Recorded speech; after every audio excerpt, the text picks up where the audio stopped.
Welcome to Uplink, where we explore the world of digital infrastructure, uncovering the technology fueling AI and cloud innovation with the leaders making it happen.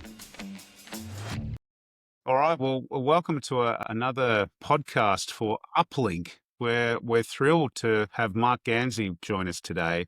I just have a little intro for Marc, and then I'd love to get your perspective on how you would see that. But let me just read through a couple of these pieces. So Marc is the CEO at DigitalBridge. Now, DigitalBridge is one of the largest infrastructure investment firms on the planet. There's approximately $100 billion in assets under management. I'll repeat that, $100 billion in assets under management. There's a whole range of companies you'd be familiar with that we'll sort of chat through as we go through this session potentially, covering everything from macro cell towers, fiber networks, small cells, and edge infrastructure.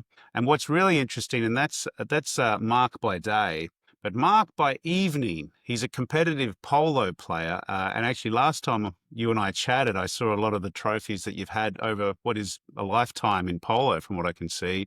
And then by night, you know, when everyone's going to bed, Marc's an endurance motorsport racer. So there is, you got a lot on your plate, and I'm sure you've got family commitments and so forth. But I mean, between all the companies that you oversee and you partner with, give us a bit of a perspective in your world, and have I described your business appropriately? Should we start there? Yeah, well, thanks, Michael. First of all, it's a pleasure to be here with you today. And in full disclosure, Michael's a dear friend and someone who I have a ton of respect for, who's built a great business in digital infrastructure, who we partner with across a bunch of our portfolio companies. As you know, Megaport is co-located in places like Switch and DataBank and Vantage and Zayo. And so we have enormous connectivity to you, Michael, and you understand digital infrastructure is better, maybe better than I do at a fabric level, at least.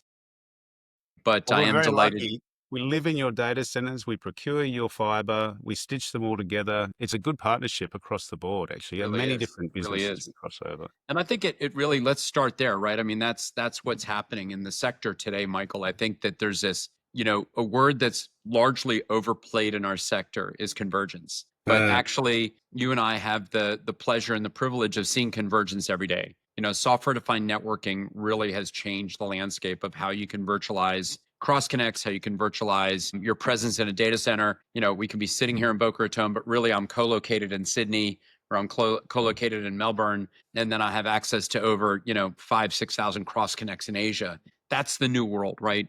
A virtualized world where software-defined networking really transcends barriers. And what makes me so excited about digital infrastructure today is that our customers operate on a global basis. When we hear about tariffs and geopolitics and Trump versus Xi and China versus the US, and the reality is digital infrastructure has no boundaries. I mean, that's what makes our business so really unique, True. Yeah. differentiated, and honestly exciting. I wake up every day with this youthful exuberance. It's not fake. It's just because the challenges are so enormous of what we have to do, and the privilege of what we get to do in terms of working with customers is tremendous. We have great relationship with our customers. They invite us to go with them around the world to go build infrastructure, whether it's from Cape Town to Cyber Java to Dublin to some of the things that we're doing in the Gulf to the US to Canada to Latin America. This new AI park we're building in Porto Alegre in Brazil with the help of the US government and Scala. I mean, we go everywhere. There is no boundary to what we do. And so every day I have this unique privilege of walking in. Yes, we manage a big pool of capital now. 100 billion of assets seems big. You look up at some of the other guys who manage $1 trillion in assets like Apollo or like Blackstone, you say, okay, I'm a small guy. But as it relates to what we do, we are the biggest at what we do. We own a very specific street corner. We have a series of different funds and products. We made a decision to go asset light, as you know, about 5 years ago, where we started raising a lot of third-party capital, working with clients to help them get exposure to what we think is really the most important secular thematic in investing today, which is how do you invest in the digital economy? How do you invest in AI without taking outsized risk? And so that's what we do. We work with over 300 clients globally. We represent their capital, whether it's in our flagship equity product, whether it's in liquid securities, whether it's in credit, whether it's in a core offering, or whether it's in a continuation fund, or some of the new things that we're doing in power and real estate. Everything we do is with an eye towards first the client. The client has to come first. What kind of capital are we managing for them? What are the objectives of that capital? What's the time duration? What's the return profile? Are they going risk off? Do they want yield? Do they want more risk? And so it's a really, unique relationship we have with our clients because we have to go out and perform for them, right? Like in any situation, you have to go out and perform. So I feel like we're very privileged, we're very lucky, but every day that privilege is tested, right? You've got to go out and perform. And so Yes. that's what we're doing in a changing landscape where now everybody wants to be in the data center business, by the way. Yeah. Everyone in the Correct. 90s wanted to be in the Honestly. tower business. Everyone in the early 2000s wanted to be in the fiber business. And I'm like, Yeah. I've been to this movie before. Everybody always wants to be in the verticals that we're in. And so that's not new to us. And I think it's, again, this perspective that I'm investing for decades. I'm not investing for a moment in time. This isn't an AI trade for me. Yeah. And it shouldn't be an AI trade for investors. And so we caution people that are sort of getting pitched that AI fever, or let's go build a data center, or gee, I've got renewable power next to a data center, so I've got something really valuable. You know what's Yeah. valuable? People are valuable. Relationships are valuable. I tell the story of 1994 when I built my first cell site in South New Jersey, and I know who I built it for. I built it for Bell Atlantic Mobile. The guy who's doing site acquisition was Kyle Milady, who's now the CTO of Verizon, who's a good friend of mine. But those relationships for us, they matter. They go back 30 years. And Yeah. it's relationships, Michael, that are built on trust. And you know this because you run a business. And if we don't have the trust of a customer, if we don't have the trust of an investor, we really don't have a business. And so these are just some of the things I was thinking about. And you and I were going to have this conversation today about, I don't usually get to have a conversation like this in a podcast where I'm talking to a peer, somebody who actually runs a business and understands some of the challenges that we're dealing with today. But really, they're not challenges. They're really opportunities. Well, there's a few pieces I want to unpack there. One of the things that I've loved about my engagement with you, and I think we met about a year and a half, maybe a bit longer ago when I sort of stepped into this role. I'm 2 years now in. I think I was 6 months delayed to get to you. But the one thing that strikes me, you talked about people. You're not just talking about people in terms of the customers. One thing I've loved about your businesses, and when you and I first caught up, I said, "How are you doing this? How are you running such incredible companies?" And you said to me, it's about protecting the CEOs or the leadership teams inside those businesses. And I've had the pleasure of working with a lot of your CEOs or the folks that are running the businesses, and they're all amazing. They're rock stars. Some of them have been with you for a very long time. Raul, as well, is a good example. We actually came on the pod and we chatted to him, and he's a legend in the industry. I mean, what a great human he is. But you've managed to make sure that these people stay in the businesses that you've acquired or you've built. And I think that's a huge part of the success that you've had, I would have to say. It's just from an outsider looking in. So maybe just comment on that. And then I'm going to unpack the crazy world of data centers and the fact that you were there long before AI became this space. And you were, yeah, we'll unpack that in a second, but let's pause on the people bit. Look, on the people piece, it's super easy. You said it. Raul's just a great guy, right? My litmus test is, can I have a beer with that person? Like, can I sit down in a pub or a bar, have a beer with them, and just have a normal conversation? I like people that are very relatable, that really don't have that what I call Park Avenue airs about them. I Yeah. like working with guys that know how to build businesses, that understand what it takes, that have taken risk, that have stared the cliff moment down. We talk about that a lot, when we're in board meetings. And when I get to know my CEOs, I try to get them to know them on a really personal level. I want to know what motivates them. I want to know what drives them, more than just making money, but like, what are their goals? Like, I know what Raul's personal goals are. I know what Surreal's personal goals are. I think I sometimes know what Rob Roy's goals are. I'm not quite sure, but I have a great relationship with all my CEOs. And the litmus test is really, Michael, they're just good human beings, right? I think if you get that right, if they are people that you can trust and that you want to get in the bunker with, if times get tough, you find out the most about people when things get tough. And look, we're not perfect. We've got 50 plus companies today. Do we have every CEO right? I'm sure we don't. But I think this guiding principle of like working with people you've worked with before, working with trustworthy people, working with people that want to work hard and that want to do well for the organization and that really love their culture and love their people. You can't fake culture. The Megaport culture is really strong, right? You carry that torch. You're the guy that is the pallbearer of that culture. I set that tone here. I try to set it. My partners do an amazing job. I wouldn't be able to do this without the 300 people that work at DigitalBridge who are amazing. I've got amazing partners, and I've got guys that really understand their disciplines. Whether it's John Mock on data centers or Jonathan Frizzell on fiber, Justin Chang running Asia, Mandri Gavada now promoted running Europe for me, Dean Carreras in credit, Bill Hughes and Alan running Liquid, Jeff and Jen running our core fund. We have so many talented people that help us get out there and get our message out there in a way that's a bit more intense than our competitors. So I think, look, we don't want to be Brookfield. We don't want to be Blackstone. We don't want to be KKR. we think those are great organizations, and we're trying really hard to just be ourselves. And I think if we can perfect the fine art of being comfortable in our own skin, we're going to be really successful. And the reason we're going to be successful is because the 300 plus people here that work at DigitalBridge wake up with one mission on their mind, which is how do we invest in great companies and great people in digital infrastructure? And sort of having that kind of narrow mandate allows us to be super intense in our focus. And that allows us to really create the culture down at the portfolio companies, and that transmits down to our management team. So there is a strategy to that, right? We are trying to do something that is very intentional, and it starts with people. It starts with our people. It starts with the management teams. And I think, again, it's just about that culture. It's about creating a culture where people want to win. They want to work hard. They want to respect each other. And it's not accidental. Like a lot of the guys here have been with me for 30 years. Yeah. That's not an accident. When you have people that have stood by you for 3 decades and you can trust them, and when the time gets tough, you can navigate through those things, because it always hasn't been perfect, right? We had the dot-com crash, we had the mortgage crisis, we've had COVID. Like I've been through enough crises at the ripe age of 53 where I could say, okay, I have the battle scars to tell you we're going to get through it. But we're going to You've get through also it had the because team that's followed you through it, and that's a testament, obviously, to your leadership and also the team that you've brought. People follow people. What's interesting about you is DigitalBridge is, as you said, a 300-person company that then invests and owns a whole range of other companies. So you sort of run your own business, and then you've also got these other businesses that you're supporting or at least empowering to go and continue on. And that's where you've got, I guess, 2 teams. You've got the people that run the businesses that you own, and then you've got the entire team that you have that builds out DigitalBridge.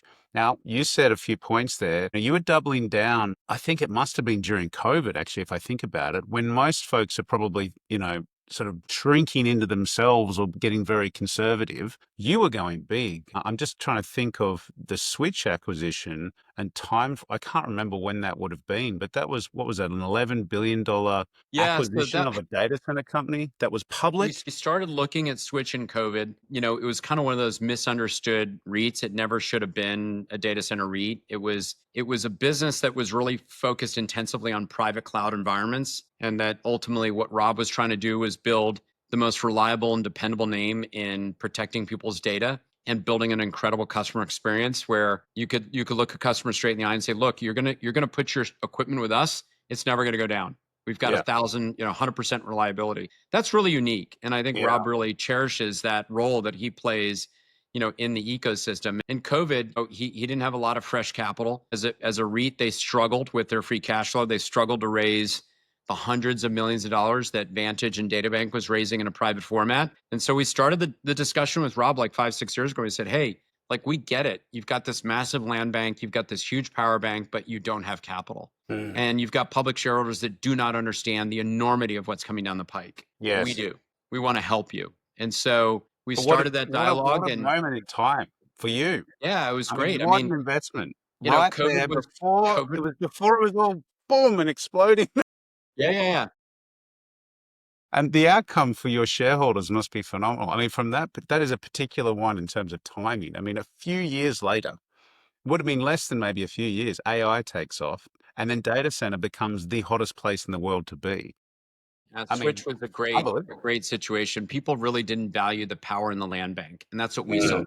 We saw what was coming, which was, AI was nascent, but we saw it coming, and we felt like, a marketplace that was at that point in time was like 20 gigawatts. We saw 20 going to 40. We saw 40 going to 80. We saw 80 going to 160. So we took a long view, and I think one of the benefits of being an infrastructure investor where you've got long-term capital is you can sit back and make those bets with a 10-year prism, not a 2-year prism or a 1-year Yeah. prism. And I think what was frustrating for Rob as a public CEO is he was managing Switch quarter to quarter. Mm. You can't manage Switch quarter to quarter. Yeah. Like, these are guys that had It was thousands built of for acres, 4 great years. land, Yeah. great fiber, great power. And you had to look through that, and you had to understand the land bank, and you had to understand the importance of Reno. You really had to understand the emerging, Yeah. how Atlanta was emerging, how important Austin was in a market where Dallas and Houston and San Antonio were losing power because of ERCOT. So just the depth at which we underwrote that deal and which we understood it was really a competitive advantage. And we really got into the assets at an intrinsic level that I think others didn't understand. So advantage us. I mean, we had one strategic and Right. we had another GP go hard on that deal, but not hard like us. And so Rob really understood that we were the right guys. And the good news is Rob was like, well, who can I call to get a reference check on you? Because these other guys have never bought an $11 billion data center business. I said, well, here you go. Call Raul, call Surreal, call Marcos, call all my CEOs and just ask them what it's like to work with us. And he was like, "Get on a plane, come to Vegas, let's have dinner." I Well, talked to your guys; they can vouch for you. that's the piece to it. And what you built, I mean, that's what's quite astounding. For the rest of the world right now, who everyone's looking at data centers going, oh, it's the hottest space to be. And by the way, I kind of find this entertaining that everyone's now become a data center builder. I You find it look entertaining around, as well. some land and someone's going to give me some power and now I'm a data center builder. But I mean, if I just look through some of your brands, it's like Vantage, DataBank. I mean, DataBank's got, I think, the largest number of data centers or something like that in the United States in terms of quantity. And then you go, Vantage is one of the largest hyperscalers. Switch is just one of the sexiest data centers there is. I mean, I'm sure you've toured lots of them. I haven't toured all of them, but I can tell you that going through that Switch data center in Vegas, Rob, it's sexy. Let's keep that quiet. You like secure, not sexy, but it's it secure. is You can't take a it is a photo. very good piece of real estate. That's right. You can't show anyone how cool this thing is. I mean, he's got something like I don't know what it is, but it was 900 patents inside, I think, to his name personally, Yeah, we inside have a lot that. of patents. A lot of very Unbelievable. interesting patents, particularly around cooling and security. I mean, these are things that really Right. matter. And if you're going to do business with the customers that Switch does business with, you have to be differentiated. And I think that's where Rob makes his mark. I mean, Fortune 100 customers, government agencies, they trust Switch. It's It's a very amazing. trustworthy brand because the things that they're doing in private cloud are very different than public cloud, as you know. Yeah. So having that intimacy with There your it is. customer and understanding how to protect them and understand how to achieve their objectives, particularly now in AI, where data is really the commodity. We all can agree on that. Data Yeah. is the new gold or the new oil in a corporate environment or an enterprise environment. You want to control that data. You want to keep it secure. You Yes. certainly want to build your own LLM if you're a Fortune 100 user. And then, of course, you want to build your own generative AI and inference to ultimately improve the customer experience. So, Switch was right place, right time. And we've had a couple of those. I mean, we've had a bunch of situations where we've been right place, right time, but you have to do the work up front. Yeah. You have to take a view and you have to take what I call calibrated risk. And Mm, calibrated risk is how I built my career. Understanding how to do the work, understanding how to really underwrite a deal and really understanding when the opportunity presents itself, you got to go. And you got yeah. to go quickly and you've got to go with all your might. And we did that in Zayo. We did that in Switch. We've done it numerous times. We did it in the Deutsche Telekom tower process in Europe. When we make up our mind and we have conviction, we rarely lose. I think our win rate's like something like 90, high 80s, like 87%. When we Crazy. make a real decision to go for something, we win and we win a Yeah. lot. Well, you've got I mean, you've got the proof points of it, but you've also been here a lot longer than from the flash in the pan hotness. And the cool thing is it's all become hot. Like even so it sort of was, COVID came through and then everyone's sort of exploding, taking all their data somewhere else other than the office. And then the data centers are sort of exploding. Then the hyperscalers were going through their piece, but then all of a sudden AI turns up, then that explodes, then hyperscalers explode again. Now what's happening is the connectivity piece is taking off. And you look at your investments in Zayo as a great example, huge fiber assets, like unbelievably large, but you're also investing more. And so that's what's cool about you guys. I think there's different sort of funds out there that acquire companies and then strangle the life out of them and basically cut cost and reduce. That's what I've always been super impressed about your business is you come in and you like triple, quadruple down. I remember catching up with some of the data centers and they're just like, we're going to do, they're sort of showing me their plan. This is before it even, and they're like, this is what we used to do. And I'm like, well, what are you doing now? And well, this is since Ganzi's company's coming. Now this is what we're doing. And you go, that's unbelievable. Like, I can't remember it was just amazing. And the point is you've got them the capital to go and deliver on it, which is, I think one of the biggest challenges you sort of pointed it out before for public companies. And it's why it's a really interesting trend I think we've seen from data centers. There's only really there's sort of 3 or 4 big data center companies that are public or left public. The rest seem to be private. And actually it seems to be a massive advantage to be private to move fast, or at least to respond to the speed and the pace that things are happening. Is that a fair statement, or is it just that more things have Well, moved look, private? What's the you've got to have a good product. You've got to be able to form capital. That's really important. If you're going to make a big commitment of, 800 megawatts, you got to back that up, right? We know what that is. That's a very expensive data centers. billion, You couple know, of billion or I something? think we've always understood that the data center business is about execution. And part of the ingredients of if we were sort of baking a data center cake, one of the ingredients is capital. One of the Yeah, ingredients is good design, zoning, people, customer relationships, track record, right? In terms of, does your data center go down? Does it stay up? yeah, And then the last thing is just power. yes, Power is the new variable. And it's hard, right? I mean, data centers are already hard enough. And then this conundrum around power comes along. And you've got aging transmission infrastructure in Europe. You've got aging transmission infrastructure in the US. You've got grids failing in Europe and the US. You've got regulators now freaked out. And you've got this tsunami of demand coming, right?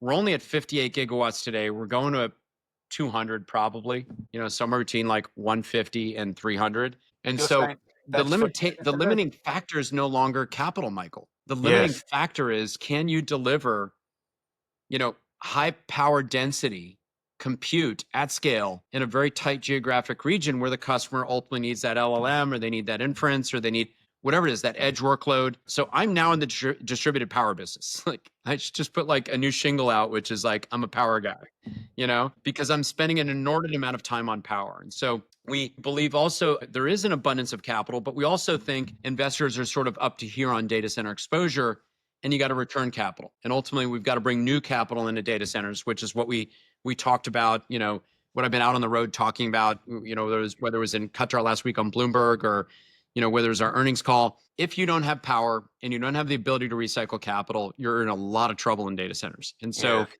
you're not thinking through that conundrum carefully, you're sort of playing a yesterday's playbook. And I've always been like, look, we got to play the playbook that's in front of us. We got to play not to where kind of the use an ice skating, ice hockey reference. yeah, You don't skate to where the puck is. You skate to where the puck's going. That's always the thing you need to do. And so for us, we're super focused on distributed power, coming up with grid independent solutions. So we're doing that. We have a new strategy that's totally focused on how to power the AI economy.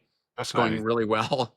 As you Yeah, can imagine, people want to talk about power. They want to hear what our ideas are. Been a proven pioneer so many times. We have that credibility with investors. We can say, look, these are my ideas. Here's how I look at the problem, and here's how I'm going to solve it. And then here are the exact projects that we've lined up to go do it. And people go, oh, that's very thoughtful. No one's come to us with that idea and yes, that strategy in such a thoughtful way. And so we're winning. We're creating the right power solutions for our customers. And again, it's back to where I started 32 years ago. It's like, I got to solve the problem for the customer, whether yeah, it's Verizon, whether it's Meta, whether it's Deutsche Telekom, whether it's Apple, whoever it is, I have to solve the problem. And so yes, right now the problem is power. yes, And as an adjunct to that, the other problem is, how do we recycle capital? And so, we're out with a strategy that's a real estate strategy to buy investment grade stabilized data centers from candidly our competitors, other GPs. Why? Because I know for this sector to flourish, we have to be a facilitator of recycling capital. mm, Even if it puts money into our competitors' pockets where they're going to push that money back to their LPs, what it will do is fundamentally make the ecosystem work better. And we do need to do that. We need to yeah, ultimately bring real estate capital and insurance capital into data centers. Just like 30 years ago, I was financed by, private, I was basically financed by venture capitalists. mm, And then in my second decade, I was financed by private equity.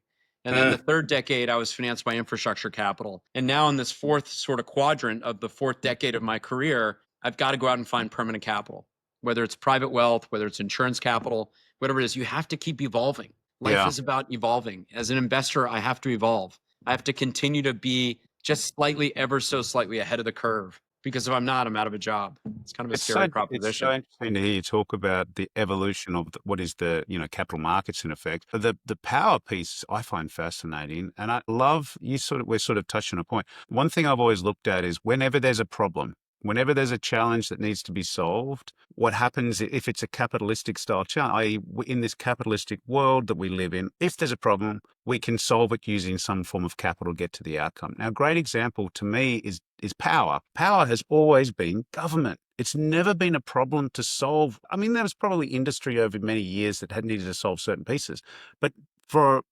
decades, it hasn't been something that really needed to be solved by I said, I guess, private enterprise.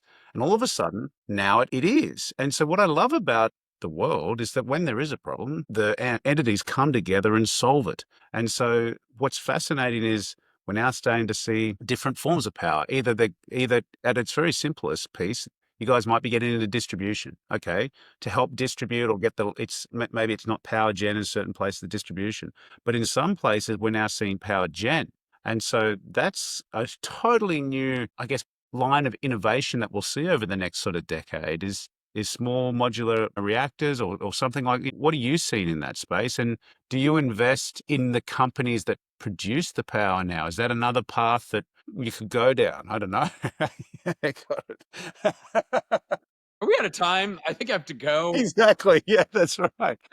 Look, I'll just tell you a couple things. I can't get too deep into the strategy, but what I will tell you is, we always get our best ideas from our portfolio companies. So, Yeah. a couple of our portfolio companies were already building grid independent solutions to solve the problem. And so whether it's Marco's down in Sao Paulo using pure hydro, and building his own microgrids that's powered by pure green energy and Yes. leasing his own transmission infrastructure, selling power back into the grid, very innovative, but solving Fascinating. a problem, right? Solving a problem Yes. for the customers. We actually sell power to our competitors in Brazil. It's kind of crazy.